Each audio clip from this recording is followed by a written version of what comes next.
بسم اللہ الرحمن الرحیم۔ ایک دفعہ کا ذکر ہے کہ ایک شیر، ریچھ، چیتا اور بھیڑیا چاروں شکار کے لیے نکلے۔ چاروں نے آپس میں صلاح و مشورے کے بعد یہ فیصلہ کیا کہ دریا کی اترائی میں شکار کیا جائے۔ جو شکار ملے گا چاروں برابر حصے بانٹ لیں گے۔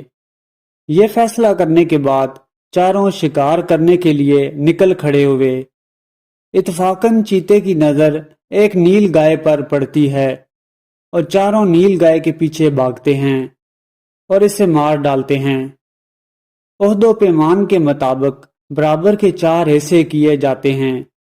قریب تھا کہ ہر ایک اپنا اپنا حصہ لے کہ اچانک شیر لپک کر بولا، سنو بھائیو، یہ ایک حصہ تو کولو قرار کی روح سے میرا ہے اور دوسرے حصے کا میں اس واسطے دعوے دار ہوں کہ میں جنگل کا بادشاہ ہوں۔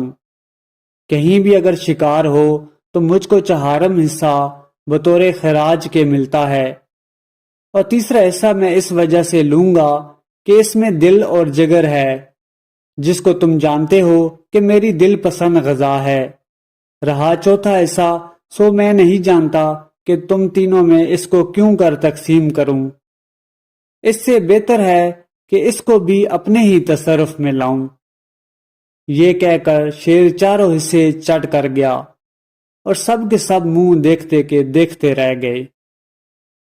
اس قصے کا نتیجہ یہ ہے کہ زبردست کے ساتھ ساجھا کرنے میں ہمیشہ نقصان ہوتا ہے۔